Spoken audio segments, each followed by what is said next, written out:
Hello बच्चों, आप सभी का स्वागत है मेरे यूट्यूब चैनल कंपोज सर पर। तो आज की वीडियो में देखने जा रहे हैं हम क्लास 9 की एक्सरसाइज नंबर 1.6 और ये लास्ट एक्सरसाइज है आपके फर्स्ट चैप्टर की। और फर्स्ट चैप्टर आपका जिसका नाम है संख्या पद्धति, और अगर बोले हम इंग्लिश में तो इसका नाम हो जाता है नंबर सिस्टम।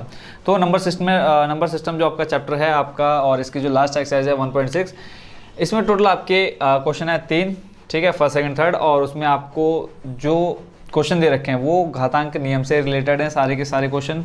अगर आप इनको समझ जाते हो तो ये क्वेश्चन करना आपके लिए बहुत ही ज़्यादा इजी हो जाता है। तो सबसे पहले जो घातांक नियम आपको यहाँ 4 लिखे हुए दिख रहे हैं 1 2 3 4, इनको हम देख लेते हैं।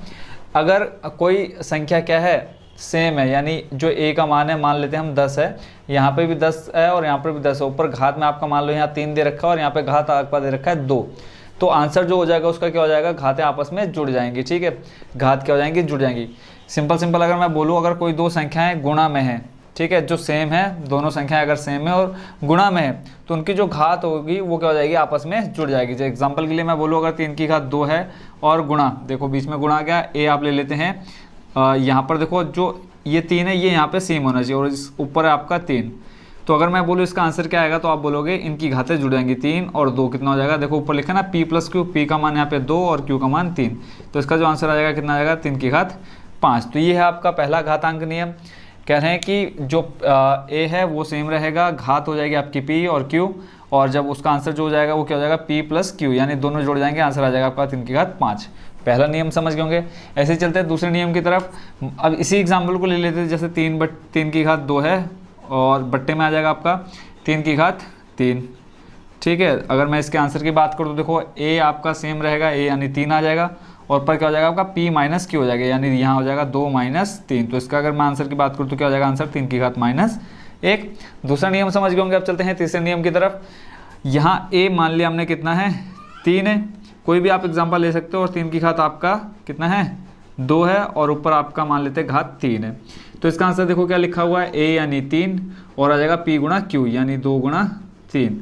तो इसका आंसर क्या आ जाएगा बच्चों, 3 दूनी 6, 3 की घात 6। तीसरा नियम आप समझ गए। चौथे नंबर की तरफ चलते हैं। अब यहाँ पे क्या है, दोनों राशियाँ अलग अलग है, घात क्या होनी चाहिए, सेम होनी चाहिए।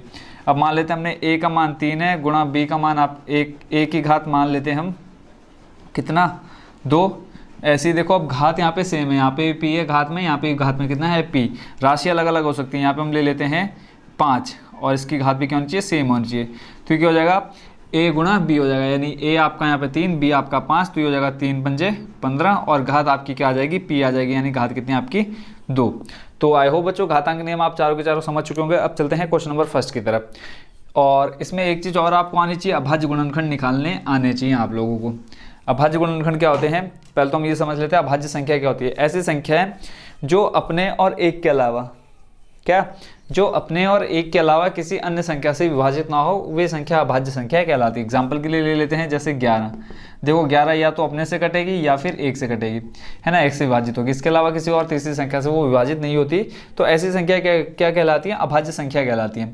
तो हमें जो यहाँ आपको दे रखा है, देखो जैसे 64 दे रखा है, 32 दे रखा है, 125 दे रखा है, इसके हमें क्या निकालने हैं, अभाज्य गुणनखंड निकालने हैं। अब अभाज्य गुणनखंड निकालने का जो तरीका है ये आप बचपन से करते हुए आ रहे हैं। जैसे चलते हैं क्वेश्चन नंबर फर्स्ट के सॉल्यूशन की तरफ। 64 दे रखा है, तो 64 के आपने अभाज्य गुणनखंड निकालना है इस तरह से। देख लेना इसमें भाग किससे जाएगा, छोटी से छोटी संख्या, और वो संख्या कैसी होनी चाहिए, अभाज्य होनी चाहिए, ठीक है। तो यहाँ पे देखो 2 कैसी है, सबसे छोटी अभाज्य संख्या इसको बोलते हैं हम 2 को। तो 2 का भाग देना है 6 में, 2 3 6, यहाँ पे आ जाएगा 2 दूनी 4। फिर देखो 2 का भाग चले जाएगा इसमें, 2 1 कम 2, 2 6 12। ये तो आपको बच्चों आता होगा सॉल्व करना। देखो अगर 2 का पहाड़ा 16 बार पढ़ोगे 32 आ जाएगा, ठीक है। तो फिर यहाँ देखो 2 का भाग देंगे 16 में, कितनी बार जाएगा, 8 बार। फिर हम 2 का पहाड़ा पढ़ेंगे 8 में 4 बार। फिर 2 का पढ़ेंगे किस में, 4 में, कितनी बार जाएगा, 2 बार। और फिर 2 का 2 में 1 बार। अब हमको कुछ नहीं करना है, टोटली हमको देख लेना है जो हमने ये अभाज्य गुणनखंड एक साइड में हमने लिखे हैं ये कितनी बार आए हैं। तो देखो 1 2 3 4 5 6, कितनी बार आए हैं, 6 बार आए हैं। तो यहाँ पे हम क्या लिखेंगे, ये बच्चों आपका जो काम रहेगा रफ में रहेगा, सिर्फ पहले क्वेश्चन मैंने आपको समझाने के लिए यहाँ दिखा दिया। तो इसको आप क्या लिख सकते हो, 64 को आपने क्या किया सॉल्व करके, 2 की घात 6, 2 की घात 6, ठीक है। अब इसको देखो अगर आप मल्टीप्लाई कराओगे इन सबको तो कितना आ जाएगा, 64 आएगा, यानी इस 64 की जगह पर हम लिख सकते हैं 2 की घात 6। देखो 2 दूनी 4, 4 दूनी 8, 8 दूनी 16, 16 दूनी 32, 32 दूनी 64। तो इस 64 की जगह कितना आ गया, 2 की घात 6, और इसकी घात में 64 की घात में ऑलरेडी कितना था, 1/2 था, ये हमने लिख दिया घात में 1/2, ठीक है। अब यहाँ आप देख पा रहे होंगे गुणा में है।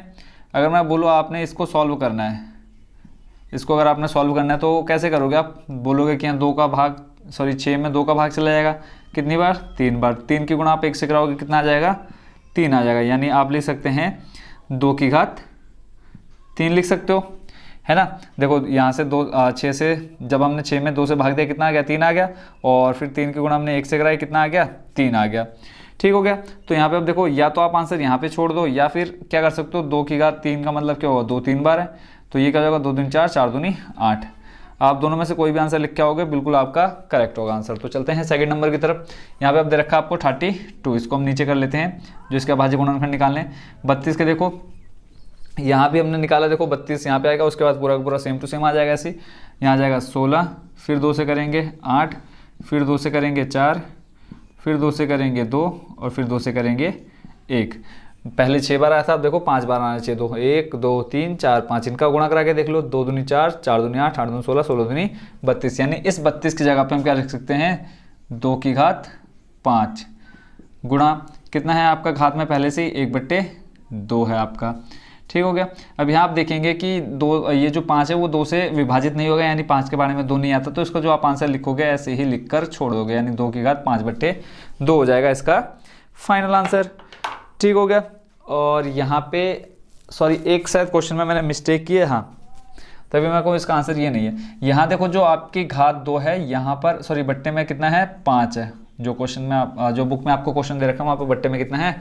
5 है। तो यहाँ पर भी आपका कितना हो जाएगा? 5, और इस 5 से ये 5 हो जाएगा पूरा पूरा विभाजित, यानी कट जाएगा, बचेगा आपके पास कितना? 2 की घात 1। तो फाइनल जो आपका आंसर आ जाएगा कितना आ जाएगा? 2 हो जाएगा। ये आपका बिल्कुल करेक्ट आंसर है। यहाँ पे हमने देखा 2 कितनी बार है? 5 बार है, तो हमने 32 को लिख लिया 2 की घात 5, और ऑलरेडी आपका घात में 1/5 था, 5 से 5 कट गया, फिर यहाँ पे बचा 1, 1 की गुणा 1 से कराया आपका 1 आ गया। 2 की घात 1 का मतलब क्या होता है?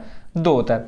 तो सेकंड नंबर कंप्लीट। अब चलते हैं थर्ड नंबर की तरफ। यहाँ दे रखा आपको 125, तो 125 का भाज्य गुणनखंड निकाल लेते हैं। देखो 125 में सबसे छोटी संख्या कौन है? 5 है, जिसका भाग चले जाएगा किसमें? 125 में। अगर यहाँ आपका इकाई का अंक 5 है तो बिना सोचे समझे आप सिर्फ यहाँ पे 5 लिख दोगे। 5 का भाग देंगे 125 में, 5 दूनी हो जाएगा 10, 2 बचेगा यहाँ पे। 12 में से देखो 10 गया, कितना? 2 बचा, फिर आगे हो जाएगा 5 25, 5 पंजे हो जाएगा 25। ठीक है। फिर 5 का 25 में देंगे 5 बार, फिर 5 का 5 में देंगे 1 बार। 5 कितनी बार आया यहाँ पे? 3 बार। 1 2 3, देखो 5 पंजे 25, 25 पंजे 125। तो यहाँ पे आप लिख सकते हो 125 की जगह पे क्या? 5 की घात 3, और ऑलरेडी घात में आपके पास कितना है? 1/3 है। इस 3 से ये 3 हो जाएगा कट, आपके पास कितना बचेगा? सिर्फ 5 बचेगा। तो इसी के साथ आपका जो क्वेश्चन नंबर फर्स्ट था बच्चों वो हो चुका है complete. I hope question number first में बिल्कुल भी आपको कोई भी डाउट नहीं रह गया होगा। तो चलते हैं अब नेक्स्ट क्वेश्चन की तरफ। क्वेश्चन नंबर सेकंड भी बच्चों सेम टू सेम है क्वेश्चन नंबर फर्स्ट की तरह से, इसमें कोई भी चेंजेस नहीं है। ठीक है। जैसा आपने क्वेश्चन नंबर फर्स्ट समझ लिया अच्छे से, वैसे ही क्वेश्चन नंबर सेकंड भी आपको सॉल्व करना है। यहाँ पे भी आपको इनके मान ज्ञात करने हैं। क्वेश्चन में क्या है? ज्ञात कीजिए, और टोटल आपको 4 यहाँ पे क्वेश्चन दे रखे हैं क्वेश्चन नंबर सेकंड में। तो सबसे पहले आपने क्या करना है? अभाज्य गुणनखंड निकालना है, जो भी आपको यहाँ पे संख्या दे रखी है। तो यहाँ पे आप देख रहे होंगे कितना दे रखा है? 9 की घात 3/2। तो पहले हम 9 के क्या निकाल लेते हैं? अभाज्य गुणनखंड देखते हैं। 9 किसके भाड़े में आता है? 3 3 हो जाएगा 9, 3 एकम 3। तो 3 कितनी बार यहाँ पे देख रहे होंगे आप? 2 बार है। तो आपने सिंपल इस 9 की जगह पे क्या लिख देना? 3 की घात 2। स्क्वायर का मतलब क्या हुआ? 3 2 बार, और 3 की गुणा आप 2 बार कराओगे तो 3 कितना हो जाएगा? 9, यानी ये चीज़ आ जाएगी। तो इस 9 की जगह पे आप ये लिख सकते हैं। और ऑलरेडी घात में इसका कितना है बच्चों? 3/2 है। तो इस 2 से ये 2 हो जाएगा कट, कितना बचेगा आपके पास? 3 की घात 3। अब एक काम क्या कर सकते हो आप? आंसर यहाँ भी छोड़ दो, नहीं तो आप क्या करा लो? 3 गुणा 3 गुणा 3 करा लो। देखो हो जाएगा 3 तिया 9, 9 तिया 27। तो आप चाहो तो 3 की घात 3 छोड़ दो, नहीं तो आप यहाँ पे 27 लिख कर भी आंसर छोड़ सकते हैं। तो चलते हैं सेकंड नंबर की तरफ। सेकंड नंबर में आपको दे रखा है कितना? 32। इसका आपने क्वेश्चन नंबर फर्स्ट में भी देखा, यानी अगर आप 32 का भाज्य गुणनखंड निकालोगे 2 5 बार आना है उसमें। देखो 16 आ जाएगा, फिर आ जाएगा यहाँ पे आपका 8, फिर देंगे 4, फिर 2, फिर 2 एकम 2। गिन लो, देखो 1 2 3 4 5, 2 दूनी 4, 4 दूनी 8, 8 दूनी 16, 16 दूनी 32। इस 32 की जगह हम क्या लिख सकते हैं? 2 की घात 5। 32 की जगह क्या लिख सकते हैं? 2 की घात 5। और ऑलरेडी आपके पास घात में दे रखा है कितना? 2/5। इस 5 से हो जाएगा 5 कट, आपके पास बचेगा 2 की घात 2। और यहाँ पे भी छोड़ दो, नहीं तो 2 दूनी क्या कर दो आप? 4। स्क्वायर का मतलब क्या हुआ? 2 2 बार, और 2 के गुणा जब 2 से कराओगे कितना आ जाएगा? आंसर आपका 4 आ जाएगा। चलते हैं नेक्स्ट क्वेश्चन की तरफ। ठीक है। नेक्स्ट क्वेश्चन आपको जो दे रखा है वो है 16 की घात 3/4। 16 की घात 3/4। तो यहाँ से अगर मैं इस 32 का ये ऊपर का हिस्सा हटा दूँ तो आपके पास कितना बचेगा, 16 बचेगा। अब 16 का भाज्य गुणनखंड देख लो आप कैसे निकालोगे, 16 2 से भाग दोगे 16 में 8 बचेगा, फिर 2 का 8 में 4 बचेगा, फिर 2 का 4 में 2, फिर 2 का 2 से 1। तो यहाँ देख लेते हैं 2 कितनी बार आया, 1 2 3 4, यानी इस 16 को आप लिख सकते हैं 2 की घात 4, और ऑलरेडी घात में आपको दे रखा है 3/4। इस 4 से ये 4 हो जाएगा कट, कितना बचेगा आपके पास, 2 की घात 3। अब 2 की घात 3 का मतलब क्या हुआ, 2 गुणा 2 गुणा 2। आंसर यहाँ भी छोड़ दो, यहाँ भी छोड़ दो, चाहे तो आप 2 दूनी 4 4 दूनी 8 लिख करके भी आंसर छोड़ सकते हैं। चलते हैं इसके लास्ट क्वेश्चन की तरफ। यहाँ आपको दे रखा है 125, तो क्वेश्चन नंबर फर्स्ट में भी 125 के आपने निकाले थे और यहाँ पर भी आपको 125 का निकालना है। किसका जाएगा 125 में, किसका भाग जाएगा, सबसे छोटी संख्या 5। ठीक है, कैसे पता चलता है कि किससे भाग दे रही है, देखो अगर यहाँ आपका इकाई अंक 5 है तो बिना सोचे समझे आप यहाँ पे 5 लिख देंगे, तो हो जाएगा 5 दूनी 10, 12 में से 10 जाएगा, बचेगा 2, इधर हो जाएगा फिर 25, 5 पंजे 25। फिर देखो 5 का भाग देंगे 25 में कितनी बार जाएगा, 5 बार, और यहाँ पे आ जाएगा 5 एकम 5। 5 कितनी बार रिपीट हुआ है, 3 बार रिपीट हुआ है, यानी इस 125 की जगह पर हम लिख सकते हैं 5 की घात 3। ठीक है, और ऊपर ऑलरेडी आपके पास गुणा में कितना है, माइनस का 1/3 है। इस 3 से ये 3 हो जाएगा कट, तो आ जाएगा आंसर आपका कितना, 5 की घात -1। ठीक है, क्या आ गया, 5 की घात -1। यहाँ पे एक चीज़ और मैं आपको समझा दूँ, अगर कोई संख्या बट्टे में, मान लिया हमने 4 बट्टे आपका कितना है, यहाँ पे मान लेते हैं हम 4 की घात 2 है, और नीचे आपका मान लेते हैं 4 की घात 3। ठीक है, और यहाँ पे आपने यही चीज़ देखी थी कि अगर आप बट्टे से कोई संख्या ऊपर ले जा रहे, देखो मान लिया ये 1 की घात क्यू है ना, 4 की घात 3 है, तो जब आप इसको ऊपर ले जा रहे हैं तो देखो क्या हो जा रहा है, माइनस में चले जा रही घात है ना। तो ऐसे अगर ऊपर माइनस में, तो जब आप इसको नीचे लाओगे तो क्या आ जाएगा, ये प्लस में आ जाएगा। देखो यहाँ माइनस का क्यू है, जब आप इसको बट्टे में लाए तो ये प्लस का क्यू हो गया, और जब नीचे से ऊपर लेके गए तो ये माइनस का क्यू हो गया, है ना। ऐसे देखो माइनस का 1 है, जब इसको हम बट्टे में लेकर के आए कितना आ गया, प्लस का 1/5। आप चाहो तो आंसर यहाँ छोड़ो, या चाहे तो आप यहाँ छोड़ सकते हैं। तो इसी के साथ आपका question number 2 complete. I hope बच्चों आप फर्स्ट और सेकंड क्वेश्चन को दोनों को अच्छे से समझ गए होंगे। तो अब चलते हैं नेक्स्ट, यानी इस एक्सरसाइज का लास्ट क्वेश्चन की तरफ। क्वेश्चन नंबर 3 के बच्चों जितने क्वेश्चन है आप देख रहे होंगे स्क्रीन पर, यहाँ पर चारों 1 2 3 4। ठीक है, इसमें भी क्वेश्चन में बोला है आपको सरल कीजिए, और ये जो पूरा बेस्ड क्वेश्चन है वो घातांक नियम पर ही आधारित। अगर आपको घातांक नियम स्टार्टिंग क्वेश्चन नंबर फर्स्ट में मैंने आपको अच्छे से एक्सप्लेन किया था, अगर आप वहां पर समझ चुके हैं इनको, तो इन क्वेश्चंस का आंसर करने में आपको बिल्कुल भी प्रॉब्लम नहीं होने वाली है। तो चलते हैं देखो फर्स्ट नंबर के सॉल्यूशन की तरफ।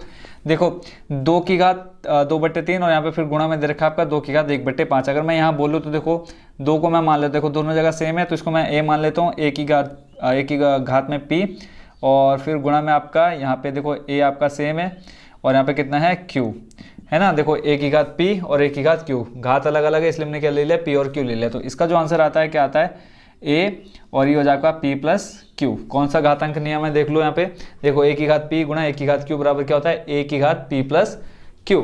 और सिंपल से अगर मैं बात बोलूँ तो आपको बस इतना याद रखना है, गुणा में घातें जुड़ जाती हैं जब क्या होता है, इनका आधार सेम होता है। गुणा में क्या हो जाती हैं, घातें जुड़ती हैं जब इनका क्या होता है, आधार सेम होता है, बेस सेम होता है। तो यहाँ पे देखो सिंपल हमें इस फॉर्मूले में वैल्यू रखनी है। a आपका क्या है यहाँ पे 2 है ना। देखो a यहाँ पर a की घात p यानी 2 की घात 2/3, a की घात q यानी 2 की घात 1/3। a आपका कितना हो गया 2, p कितना है आपका 2/3, देखो a की घात p यानी 2/3 प्लस q आपके पास कितना है 1/5। ठीक है, अब यहाँ पर आपने क्या करना है, इन भिन्नों को जो आपके भिन्न निकल के आए हैं, इनका जो जोड़ दिख रहा है, इनको आपने सिंपल सॉल्व करना है। भिन्न का जोड़ आपने बचपन में सीख लिया होगा, तो एक बार फिर से यहाँ इसको समझ लेते हैं। ठीक है, अब इसको आपने कैसे करना है, पहले तो इनका आधार सेम करना है, यानी 5 और 3 का हर बराबर करना है। तो इसके लिए डायरेक्ट आप क्या करा दो, गुणा करा दो, क्योंकि दोनों कैसी संख्या हैं, विषम संख्या है। ठीक है, विषम संख्या है और अभाज्य संख्या भी, इसलिए इनका जो क्या हो जाएगा, डायरेक्ट गुणा हो जाएगा। 5 3 15, 5 का गुणा 2 में करा दो, 5 दूनी हो जाएगा 10, 3 का गुणा 1 में करा दो, कितना हो जाएगा 3 एकम 3। तो ये हो जाएगा 10 + 3 13/15। ये काम आपने रफ में करना है, बस आपने यहाँ पे कितना लिख देना, 2 की घात 13/15। ठीक है, यानी 2/3 प्लस 1/5 को आपने यहाँ सॉल्व किया, इस तरह से आपका 13/15 आ गया, जो घात में था आपका 2/3 प्लस 1/5 को सॉल्व करने पर। तो ऑलरेडी यहाँ पे 2 था, 2 की घात कितना हो गया 13/15। तो ये हो गया बच्चों आपका क्वेश्चन नंबर 3 का फर्स्ट नंबर कंप्लीट। चलते हैं सेकंड नंबर की तरफ। देखो 1 की घात 7 करेंगे, 1 की घात 7 करोगे तो आंसर आपका 1 ही आना है। तो ऊपर तो हम 1 लिख देते हैं, इसमें कोई कैलकुलेशन नहीं करनी है। नीचे आपका कितना है 3 की घात 3, 3 की घात 3, और इसकी भी फिर देखो ब्रैकेट में फिर ऊपर घात लगी कितनी 7। तो अब देखो अगर मैं 3 को a मान लूँ तो a की घात इस 3 को मैं मान लेता हूँ p और ब्रैकेट को बंद करता हूँ बंद और 7 को मान लेता हूँ q। तो a की घात p और ब्रैकेट के बाहर q। देखो a की घात p ब्रैकेट के बाहर q, तो आपका क्या आ जाता है आंसर a की घात p गुणा q। क्या हो जाएगा ये a की घात p गुणा q। तो वहाँ पे आप एक आइडेंटिटी लगा दो या घातांक नियम लगा दो पहले कि फॉर्मूला बनेगा आप पे a की घात p की घात q इक्वल टू हो जाता है आपका a की घात p गुणा q। तो यहाँ पे आ जाएगा आंसर आपका 1/3 की घात कितना, देखो p गुणा q करोगे तो आपको हो जाएगा 7 या 21। यहाँ पे आपको समझ में आ गया होगा। देखो a आपका क्या है 3 और p क्या है आपका, p यहाँ पे 3 है और q आपका 7 है, तो हो जाएगा 7 या 21 गुणा कराना। देखो a की घात में p गुणा q हो जाएगा, तो p जब गुणा q करेंगे तो 3 गुणा 7 कितना हो जाएगा आपका 21 आ जाएगा। तो ये आपका आंसर यहाँ पे भी छोड़ सकते हैं। और एक चीज़ और आपने देखी होगी, अगर बट्टे में घात में है कुछ, यहाँ पे जैसे हमने a माना कितना 3 माना, तो 3 की घात में कुछ है, ठीक है, जो प्लस में है, तो जब आप उसको ऊपर ले जा रहे हो तो माइनस में आ जा रहा है। देखो यहाँ पे क्या आ गया, माइनस में आ गया। तो आप चाहो तो इसको आगे और कर सकते हैं। क्या आ सकता है, जब इस 3 की घात 21 को ऊपर लेके जाएंगे, बट्टे के ऊपर मतलब अंश की जगह ले जाएंगे, तो हो जाएगा -21। तो ये भी आपका आंसर जो बुक में दे रखा है वो ये है। बाकी आप चाहो तो यहाँ पर भी छोड़ सकते हैं। Second number complete. अब चलते हैं थर्ड नंबर की तरफ। थर्ड नंबर आइडेंटिटी आप देख रहे होंगे, a की घात p ऐसे ही बट्टे a की घात q। क्या होती है आइडेंटिटी, ये हो जाता है बच्चों a की घात p माइनस q। कौन सी आइडेंटिटी, नंबर सेकंड वाली। देखो a की घात p बट्टे a की घात q इक्वल टू हो जाता है a की घात p माइनस q। तो यहाँ पे सिंपल आपने क्या कर लेना है, 11 लिखोगे, है ना। देखो a का मान कितना 11, p आपका ऊपर जो घात दे रखी है वो हो जाएगी 1/2, फिर आपका माइनस q का कितना दे रखा है 1/4।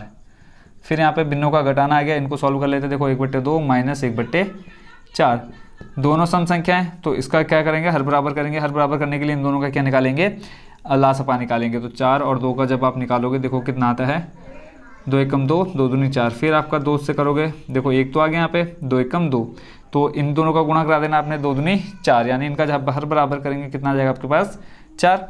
फिर 4 में भाग देना पहले 2 से, कितनी बार जाएगा 2 बार जाएगा। उस 2 की गुणा करा देनी आपने इसमें 1 में, तो आ जाएगा 2 एकम 2 माइनस 4 का भाग 4 से 1 बार जाएगा। उस 1 की गुणा आपने 1 से करानी, तो कितना आ जाएगा आपका 1। तो देखो 2 में से 1 माइनस कर दो, कितना आ जाएगा आपके पास 1/4। तो यहाँ पे सिंपल आपने कितना लिख देना, 11 की घात 1/4। ये होगा कंप्लीट आपका कौन सा नंबर, थर्ड। ठीक है, आई होप बच्चों इसमें बिल्कुल भी आपको कंफ्यूजन नहीं हो रही होगी। लास्ट वाला तो सबसे ज़्यादा इजी है, क्योंकि सिंपल आइडेंटिटी लगानी है आपने। देखो यहाँ पे a मान लेते हैं हम किसको, 7 को, घात ऊपर इसको मान लेते हैं हम p, बीच में आपका गुणा या कुछ भी डॉट, इस डॉट का मतलब ही गुणा होता है, ठीक है, इसमें कंफ्यूज नहीं होना है। फिर 8 है, देखो यहाँ पे 7 को हमने a माना, 8 को मान लेते हैं q। घात देखो यहाँ पे भी 1/2 है, यहाँ पे भी 1/2, तो अगर हमने 1/2 को p माना है तो यहाँ पे भी क्या रहेगा, p रहेगा। और ये आइडेंटिटी इक्वल टू क्या हो जाती है, a b की घात p। ठीक है, आइडेंटिटी नंबर 4 देख रहे होंगे, सेम टू सेम यहाँ पे बन रही है। तो सिंपल आपने यहाँ पे क्या करना है, 7 और 8 की गुणा करा दें। देखो a गुणा b है यहाँ पे, a गुणा b, a आपका 7 और b आपका कितना 8, तो यानी 7 गुणा 8 होगा, 7 8 56। और घात में आपका क्या आ जाएगा, p कितना है आपका 1/2। तो इसका जो सिंपल आ जाएगा, कितना आंसर आ जाएगा 56 की घात 1/2। ठीक है, तो ये होगा कौन सा नंबर आपका, फोर्थ नंबर भी कंप्लीट। और इसी के साथ आपकी एक्सरसाइज नंबर कौन सी 1.6 और आपका चैप्टर फर्स्ट आज हो चुका है कंप्लीट। आई होप पूरे चैप्टर में आपको कहीं पे भी कोई भी कंफ्यूजन नहीं हुई होगी। अगर फिर भी किसी एक्सरसाइज या किसी क्वेश्चन में आपको थोड़ी सी भी कंफ्यूजन हो, जरूर एक प्यार सा कमेंट डालना कि सर ये स्टेप या ये क्वेश्चन हमको समझ में नहीं आया, तो आपको मैं और इजी वे में उसका सोल्यूशन देने की कोशिश करूंगा। तो मिलते हैं बच्चों नए चैप्टर में नई एक्सरसाइज के साथ। Thank you so much watching for this video.